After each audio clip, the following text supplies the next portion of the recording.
want to tell you a secret. The Philip DeFranco Show is back. Welcome back to the Philip DeFranco Show. My name is Philip DeFranco. I hope you're having a fantastic Monday, and let's just jump into it. And the first thing we're going to talk about today is actually just a quick personal note. One, while I very much enjoyed and embraced my 1 week break, I definitely did miss you guys, especially because, two, just the outpouring of support and love from last Monday's video, it was just, it means the world to me. It's very easy to feel alone in the fights and battles that, 99% of the time we don't even talk about. 75% of my job is being locked in a room talking essentially to myself all day.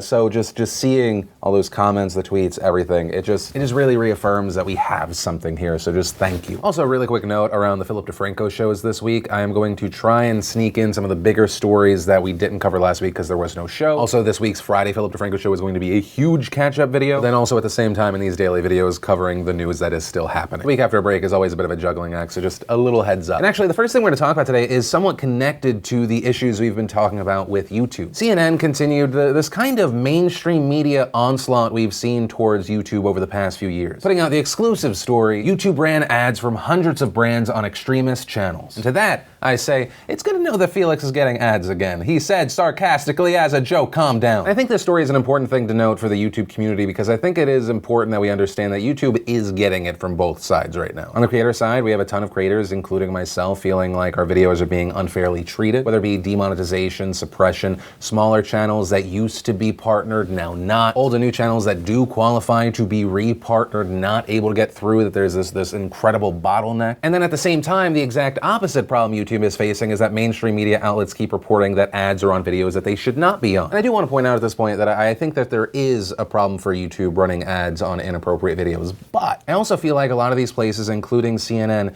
go for extreme outlier situations. Minimal, not representative of the normal ecosystem situation. Example, there was an ad on what appeared to be a North Korean propaganda video. That video at the time of screenshot had just over 3,200 views. They also featured another example of a video that had an offensive content warning. Those are the kind of videos that YouTube has deemed so bad they disable features, you can't even share the videos. That video had things like exposing Jewish domination, white, black genetic differences. CNN screenshot shows a Nissan Disney ad that's for some reason on that video that appeared, to me that seems like a glitch. But then as part of the story, CNN then contacts the brands and they're like, what do you think about this craziness? And so Under Armour said that they are pausing their advertising. Nissan gave the statement that effective immediately they were freezing all their advertising. Many of the brands though saying that they're going to work closer with YouTube moving forward. As far as YouTube's response to all of this, a YouTube spokesperson told CNN, when we find that ads mistakenly ran against content that doesn't comply with our policies, we immediately remove those ads. We know that even when videos meet our advertiser-friendly guidelines, not all videos will be appropriate for all brands, but we are committed to working with our advertisers and getting this right. And I think that's one of the things to consider in a situation like this, because once again, I do feel that we are talking about outlier situations. I personally, just coming from this side, believe that the more prevalent issue is people being demonetized incorrectly. But what we're seeing here are journalists and researchers finding these situations, and then because they are not members of the community, they are not reporting these things. At least not how YouTubers would report this thing to YouTube so that they could fix the problem. Instead, they take screenshots and then make a big article about it. And then it wouldn't be surprising if they just started hitting refresh on those outlier situations and going, oh, there's a different brand, there's a different brand. But unfortunately for YouTube, the headline readers of the world, the outsiders looking in, they're just gonna see that and go, oh, it's just a horrible place. But ultimately, we'll have to wait and see what happens. Is this the beginning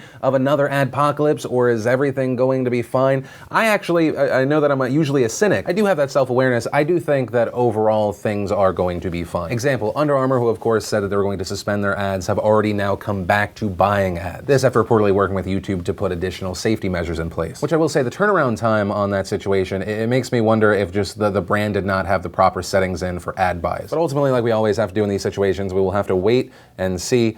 Expect the worst, hope for the best. Now the thing is, coming from that story, there is a potential huge opportunity for both creators and supporters alike. And that is the opportunity and solution of Brave and Bat. And I'm so excited by this because we often see in times of massive change, struggle, issues, that's when we get these fantastic opportunities and solutions. Now, before going any further, I want to be incredibly transparent. By talking about Brave and Bat, I can 100% benefit. Also, in addition to that, Brave, after seeing last Monday's video, they reached out and we reached a sponsorship / advising agreement. They are sponsoring today's show to both support and insulate us from what we've been having to deal with, and I'll also be advising from the standpoint of what is best for creators, what is best for their communities. And Brave is kind of a two birds, one stone situation. Brave is the fantastically fast and private browser that stops ads and trackers before they start. It kills data-draining scripts, and it is creator-focused and friendly. Built right into the browser is a fantastic new way to support the creators and publishers you love every month. Think of it kind of like a YouTube Red situation and how it blocks ads in a way that still supports the creators you love, but it's not just limited to YouTube. You can support Twitch people with blogs, and you have far more control over who you support and at what level. You can support either based on how much of a person's content you support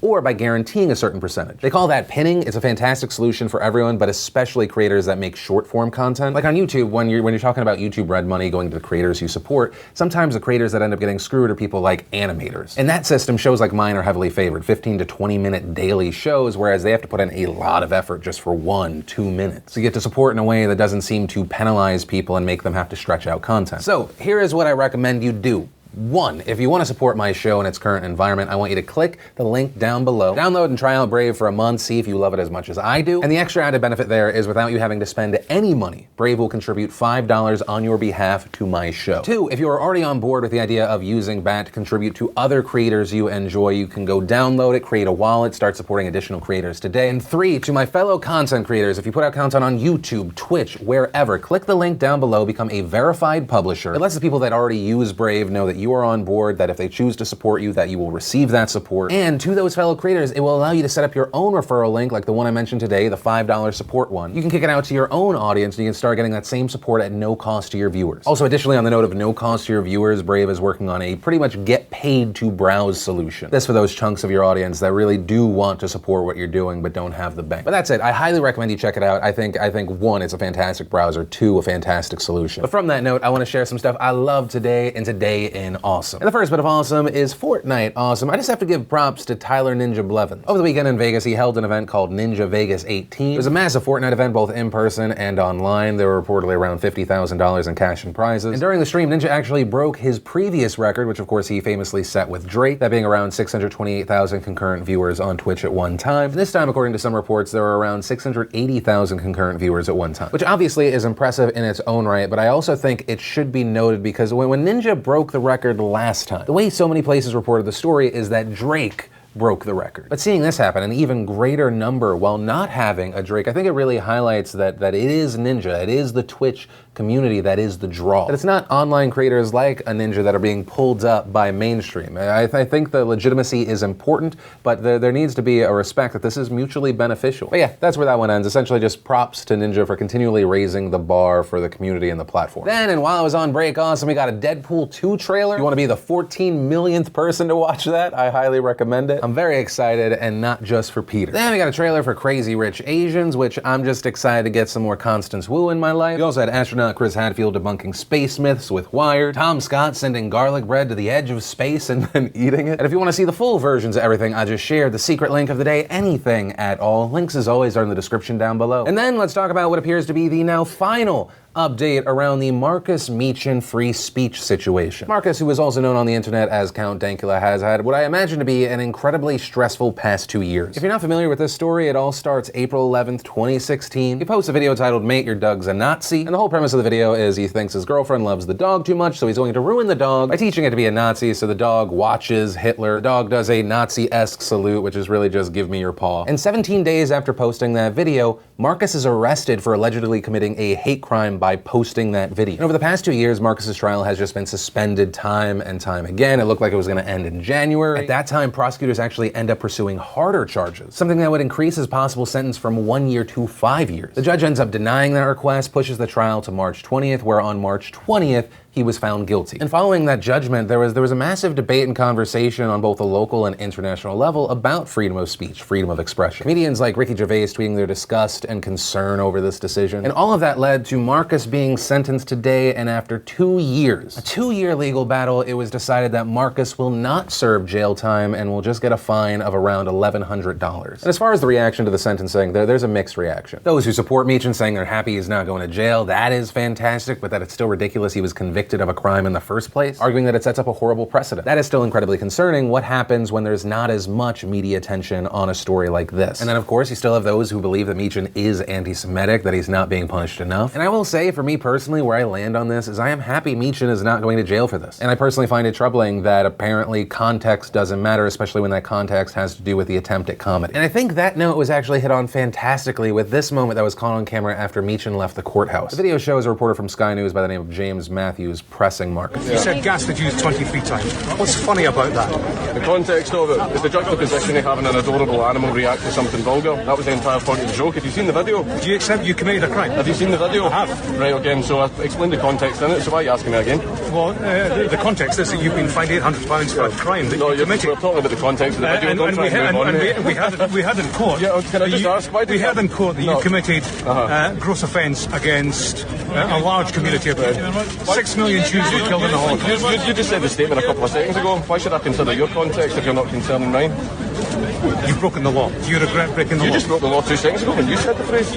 Remember, context matters, mate. I've said it before and I'll say it again. You can't control who is offended by something, but from a legal standpoint, I do believe that context should matter. But that said, the show isn't just about me. I would love to know your thoughts, whether you agree, you disagree. Let me know what you're thinking in those comments down below. And then let's talk about the horrible shooting at a Waffle House in Tennessee that happened over the weekend. Reportedly at around 3:25 a.m. at a Waffle House in Tennessee, a man wearing only a jacket opened fire using a semi-automatic rifle. He shot and killed 2 people outside of the restaurant. He shot and killed 2 more inside, wounding 4 others. Reportedly of the injured, 2 suffered gunshots. They are now reportedly in stable condition. And the thing is, the numbers here could have been much worse if it had not been for James Shaw Jr. According to reports, James was in the Waffle House. He ran into a hallway on the way to the bathroom when he heard the gunshots. Shaw waited for the shooter to pause, and then he sprang out and wrestled the gun away from him. He tossed it over the counter. Shaw was also injured during this. He was reportedly grazed by a bullet on his forearm while he was hiding. Also, he burnt his hand when he grabbed the barrel of the rifle to wrestle it away. At any point, Shaw was able to disarm him, and the shooter fled. Police also believing that he shed his jacket on the street while he was running back to his apartment. And at his apartment, they believe that he put on a pair of black pants, and he was last spotted running along the wood line behind his complex. Now, as far as the search, there were reports saying that authorities were using helicopters and dogs. The FBI and the ATF were also on the scene. What we know is the suspect had an Illinois driver's license. He was known to law enforcement there. He was from Morton, Illinois. His family reportedly was worried about him after he had an extended bout of delusions. This, including one where he thought that Taylor Swift was stalking him. There was also another incident where the suspect dove into a public pool in a pink woman's housecoat, then swimming around in his boxers before exposing his genitals to the lifeguards. He was also reportedly known to federal law enforcement after an incident at the White House last year. That being back in 2017, when he was picked up by the Secret Service for trespassing in a restricted area near the White House. And reportedly when he ended up getting confronted by Secret Service, he said that he needed to speak with the president and was very combative. And for that, he was charged with unlawful entry, agreed to a deferred prosecution agreement with community service. And after he was released there, he was reportedly interviewed by the FBI in Illinois. Local authorities also revoked his firearms authorization. He also reportedly voluntarily surrendered 4 weapons. Those weapons then were given to the shooter's father, and he was told to keep them away from his son. But we also now have reports that authorities believe that the father returned the weapons to his son. Now, actually, a fantastic update to this story is, as I was closing this out, we were finishing up today's show, authorities reported that they captured and arrested the shooter. So it's fantastic news that he's no longer out there. A big thank you to all the authorities that were able to track him down. Talking about this shooter is not where I want to end today's show. I really want to come back around to praise and thank James Shaw Jr. He could have continued to hide. I don't believe that many would have faulted him for that because he was unarmed against someone with a semi-automatic rifle. But there are people alive today that wouldn't be alive had it not been for James Shaw Jr. And then on top of that, Shaw started a GoFundMe to raise money for the victims of this shooting. I'll link to it down below if you want to contribute as well. It had a $15,000 goal. As of recording, it's about to pass $32,000. And that's where I want to end today's show. Not highlighting a monster, but highlighting a hero. And remember, if you liked this video, you like what I'm trying to do on this channel, hit that like button. If you're new here, hit that subscribe button, ring that bell, but also when you ring the bell, make sure it is on all and not occasional. It's a little odd. It's like having a choice for your doorbell to only sometimes work for a friend you'd like to see. But I thought I'd just clarify that. And that said, it brings me to that same note. My name's Philip DeFranco. You've just been filled in. I love yo faces, and I'll see you tomorrow.